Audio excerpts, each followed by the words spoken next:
Hello दोस्तों, नमस्कार। मैं हूँ रश्मि। एक बार फिर से मेरे चैनल एजुकेशन विद रश्मि में आप सबका स्वागत है। दोस्तों, बुद्धि के जो क्लासेस चल रही थी, बीच में NT-NET के फर्स्ट पेपर की क्लासेस आई कुछ। अब आज से वापस से जो कि एजुकेशन में साइकोलॉजी का जो पोर्शन चल रहा था आपका, उसमें आपका क्लास चल रही थी इंटेलिजेंस की, उसी के बारे में हम बात करेंगे। इंटेलिजेंस का जो कह लीजिए कि इंट्रोडक्शन होता है, वो इंटेलिजेंस की जो डेफिनेशंस होती हैं उनके बारे में हम लगातार बात कर चुके हैं। और आज हम बात करेंगे बुद्धि को प्रभावित करने वाले कारक के बारे में। बुद्धि को प्रभावित करने वाले कारक।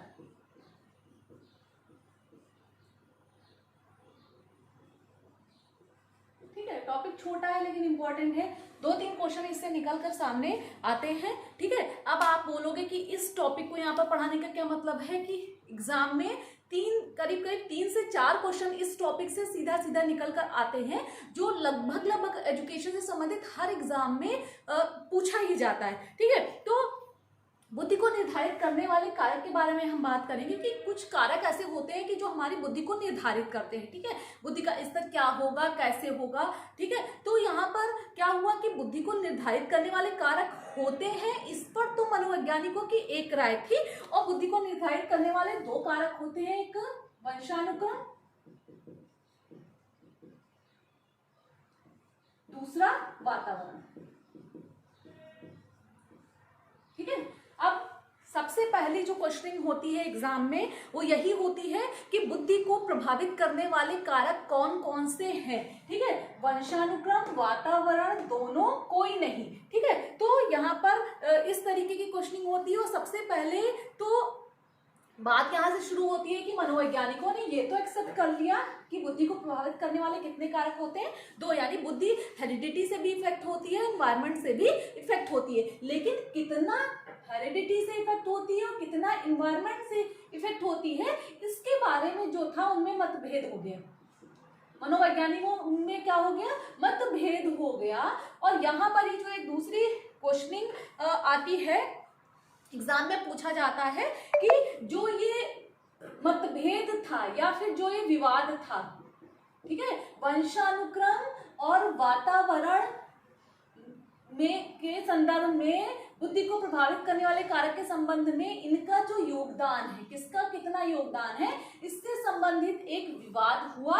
और उस विवाद का नाम क्या है। ठीक है, कि जो बुद्धि को प्रभावित करने वाले कारक हैं उनके निर्धारण में, यानी कि वंशानुक्रम का क्या रोल है और वातावरण का क्या रोल है, तो उससे संबंधित क्या हुआ कि एक विवाद हुआ। और उस विवाद का नाम है प्रकृति पोषण विवाद। ठीक है, प्रकृति पोषण विवाद, इसको नोट कर लीजिए आप। ठीक है, एग्जाम में पूछा गया है। Nature nurture controversy, nature nurture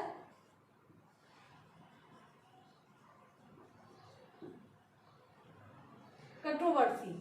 ठीक है, इंपॉर्टेंट है, इसको नोट कर लीजिए कि जो एक विवाद हुआ था किस संबंध में कि बुद्धि को प्रभावित करने के 2 कारक हैं, एक वंशानुक्रम और दूसरा वातावरण। तो वंशानुक्रम का योगदान कितना है बुद्धि को प्रभावित करने में, या बुद्धि को कितना इफेक्ट करता है, और वातावरण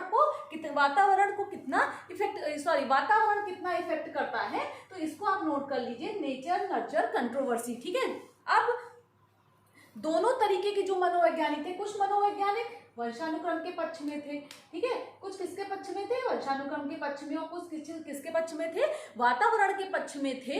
तो दोनों ने अपनी अपनी राय प्रस्तुत की। आखिर कि अगर वो वंशानुक्रम को पर जोर दे रहे हैं तो किस आधार पर दे रहे हैं, और अगर वातावरण पर जोर दे रहे हैं तो किस आधार पर दे रहे हैं। तो सबसे पहले शुरुआत करते हैं वंशानुक्रम को मानने वाले मनोवैज्ञानिकों के बारे में।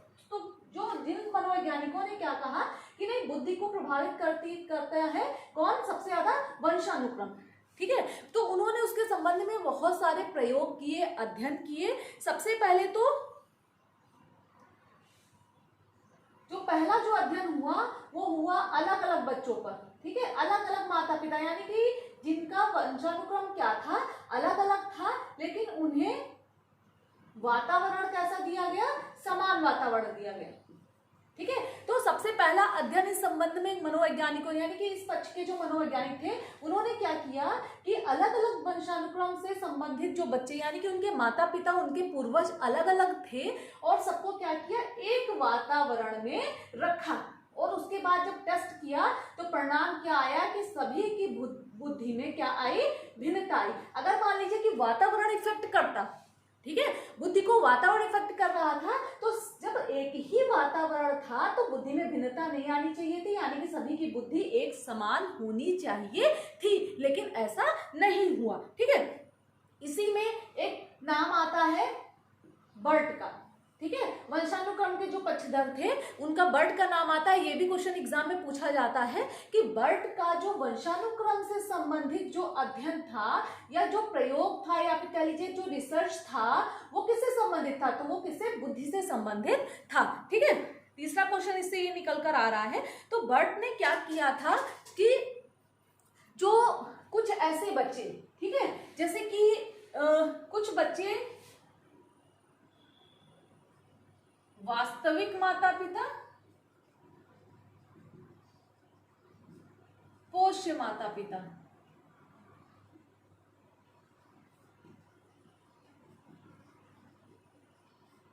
ठीक है, इन्होंने जो प्रयोग किया कि जो वास्तविक माता पिता से बच्चों को क्या कर दिया, दूर कर दिया। वास्तविक माता पिता जो जिन्होंने माता ने जिसने उनको जन्म दिया था यानी कि जो उनके रियल पेरेंट्स थे, उनसे बच्चों को अलग करके अलग वातावरण में किसके साथ रखा, दूसरे पेरेंट्स यानी कि एक पोष्य यानी कि जो उनका पालन पोषण करे ऐसे लोग यानी उनके पास रखा।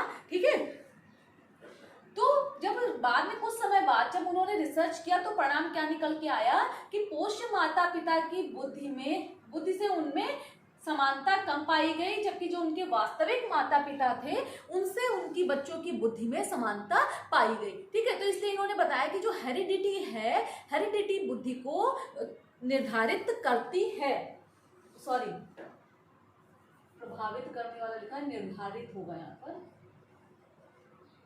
बार बार गलत बोल रही हूँ। ठीक है, निर्धारित करता है। तो इन्होंने क्या कहा कि बुद्धि जो होती है वही व्यक्ति को क्या कहते हैं, जो वंशानुक्रम होता है वही बुद्धि को निर्धारित करता है। ठीक है, फिर इसी तरीके से एक और इसमें प्रयोग हुआ, वो हुआ जुड़वा बच्चों पर, जुड़वा बच्चों का प्रयोग। ठीक है, किसका प्रयोग हुआ, जुड़वा बच्चों का प्रयोग है, जिसमें क्या हुआ, दो जुड़वा बच्चों को, एक को तो उसके माता पिता के पास रहने दिया गया और दूसरे को अलग वातावरण में रख दिया गया। लेकिन जब थोड़े समय बाद उन पर रिसर्च हुआ तो अध्ययन में पाया गया कि दोनों बच्चों की बुद्धि में लगभग समानता पाई गई। इस तरीके से जो वंशानुक्रम के पक्षधर थे उन्होंने सीधे सीधे बता दिया कि बुद्धि को निर्धारित करने में किसका अहम रोल है, वो है वंशानुक्रम का।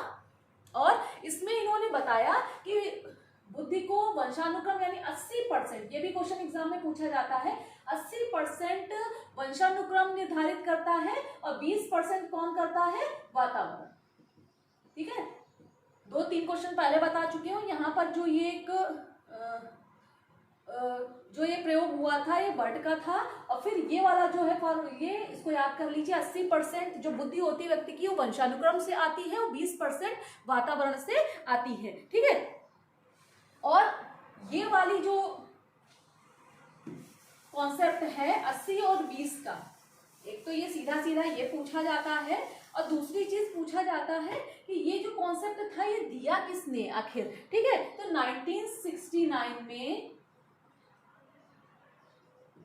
जेनसन जो मनोवैज्ञानिक थे, इसको नोट कर लीजिए, जेनसन नामक जो मनोवैज्ञानिक थे उन्होंने स्पष्ट किया कि व्यक्ति की जो बुद्धि है वो 80% वंशानुक्रम से निर्धारित होती है और 20% वातावरण से निर्धारित होती है। और इनका जो ये विचार था इसे ही जेनसन प्राकल्पना कहते हैं, जेनसन प्राकल्पना। ठीक है, जेनसन हाइपोथेसिस। ठीक है, इंग्लिश में इसलिए लिख दिया है कि इसको याद रखिएगा, प्रकल्पना यानी कि हाइपोथेसिस। ठीक, तो अब यहाँ से क्वेश्चन आपको समझ में आ गया, कितने क्वेश्चन निकल कर सामने आए। ठीक है, एक बहुत इंपॉर्टेंट सा बहुत ही साधारण सा टॉपिक है, अक्सर जिसको पन्ने पलट कर लोग क्या कर देते हैं कि अरे इसमें कुछ नहीं है, उससे ही देखिए कि कितने 3 4 5 क्वेश्चन आपके सामने निकल कर आ गए हैं। ठीक है, अब हम बात करेंगे वातावरण की। ये तो था आपका वंशानुक्रम। अब इसमें हम बात करेंगे वातावरण, क्योंकि जेनसन के अनुसार बुद्धि केवल 20% निर्धारित होती है, किससे? वातावरण से निर्धारित होती है। लेकिन जो वातावरण के मानने वाले मनोवैज्ञानिक थे, यानी कि इसके जो पक्षधर थे, उन्होंने क्या बताया था कि जो वंशानुक्रम के संबंध में जो भी कह लीजिए कि परीक्षण इस्तेमाल किए गए थे वो सब मानकीकृत नहीं थे। सबसे पहले तो इन्होंने यही कहा, मानकीकृत नहीं थे, यानी स्टैंडर्डाइज परीक्षणों का प्रयोग नहीं किया गया था। किसके संबंध में? कि बुद्धि का निर्धारण वंशानुक्रम से होता है, यानी कि जो भी जुड़वा बच्चों पर अध्ययन हुए या फिर जो भी कह लीजिए एक ही माता पिता, वास्तविक माता पिता या पोष्य माता पिता पर अध्ययन जो भी हुए, तो उसके संबंध में सबसे पहला जो आलोचना की थी वो इन्होंने, मनोवैज्ञानिकों ने ये की थी। ठीक है, फिर इन्होंने क्या बताया कि जो वंशानुक्रम होता है बुद्धि की ऊपरी परत और निचली परत। ठीक है, इन्होंने क्या बताया?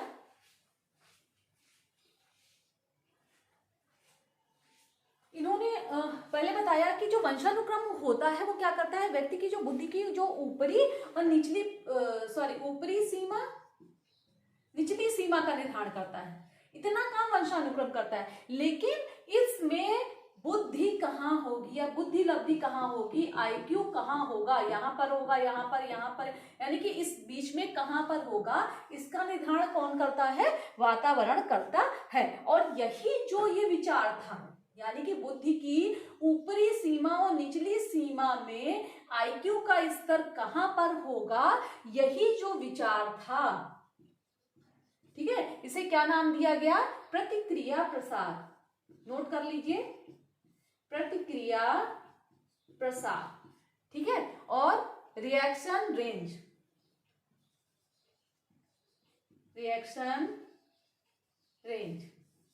ठीक है, ये नाम दिया गया। अब फिर इन्होंने सीधा सीधा क्या कह दिया कि व्यक्ति की जो बुद्धि होती है वो वातावरण से प्रभावित होती है। मान लीजिए कि वंशानुक्रम किसी का अच्छा नहीं है, यानी कि मान लीजिए बच्चे में कोई वंशानुक्रम से बहुत ज्यादा अच्छा उसको नहीं मिला है, लेकिन अगर उस बच्चे का अच्छा आहार, उसके स्वास्थ्य पर थोड़ा सा ध्यान दिया जाए, घर का जो माहौल है वो बिल्कुल ठीक रखा जाए, तो बच्चे की बुद्धि का स्तर बहुत हद तक वातावरण के माध्यम से ठीक किया जा सकता है। ठीक है, अब यहां तक तो ये रहा, लेकिन लास्ट में क्या हुआ कि दोनों पक्ष के मनोवैज्ञानिकों ने जब अपनी राय प्रस्तुत की, तब उसके बाद में निष्कर्ष ये निकला कि बुद्धि का जो निर्धारण है न तो केवल वंशानुक्रम से होता है और ना ही केवल वातावरण से होता है। यही क्वेश्चन एग्जाम में बार बार अगर आप यूपी पीजीटी की का क्वेश्चन पेपर उठाकर देख ले, बार बार जीडीसी जीआईसी ये क्वेश्चन रिपीट होते रहते हैं कि बुद्धि को निर्धारित करने वाले कारक कौन कौन से हैं, कि बुद्धि का निर्धारण किसकी अंतर क्रिया से होता है, तो वंशानुक्रम और वातावरण दोनों की अंतर क्रिया से किसका निर्धारण होता है? बुद्धि का निर्धारण होता है। ठीक है, आप लोग को समझ में आ गया? ठीक, इतना छोटा सा टॉपिक था, सरल टॉपिक था, 5 से 6 क्वेश्चन निकल आए। ठीक है, तो सबसे पहले जो इनका विवाद था वो कौन सा विवाद है? प्रकृति पोषण विवाद या नेचर नर्चर कंट्रोवर्सी है। ठीक है, फिर इन्होंने बताया कि 2 कारक हैं, एक आनुवांशिकता वंशानुक्रम और दूसरा वातावरण। फिर उसके बाद बर्ट का एक अध्ययन इसमें आया। ठीक है, जेनसन प्रकल्पना और 80-20 का कॉन्सेप्ट किसने बताया? जेनसन ने बताया। और जो बुद्धि लब्धि यानी कि कहां पर किस रेंज में होगी, ये रिएक्शन रेंज कहलाती है। और लास्ट में बुद्धि का निर्धारण किससे होगा? ना तो वंशानुक्रम से होगा, ना वातावरण से होगा, बल्कि दोनों की अंतरक्रिया से होता है। ठीक है, बच्चा कुछ भी लेकर जन्म ले रहा है, ठीक है, वातावरण यानी कि थोड़ा सा सकारात्मक वातावरण देकर उसे क्या किया जा सकता है? दिशा परिवर्तित किया जा सकता है। ठीक, इस तरीके से आज का टॉपिक समाप्त होता है। अगला टॉपिक बुद्धि के सिद्धांत आएंगे, फिर उसके बाद बुद्धि का परीक्षण। तो उम्मीद है कि आज का जो टॉपिक होगा आपको पसंद आया होगा। तो एक बार वीडियो लाइक जरूर कीजिएगा, चैनल को सब्सक्राइब करिए, बेल आइकन दबाइए और ज्यादा से ज्यादा लोगों तक शेयर करिए ताकि जानकारी ज्यादा से ज्यादा लोगों तक पहुंच सके और इसका लाभ ज्यादा से ज्यादा लोग उठा सके। आज के लिए बस इतना ही, धन्यवाद।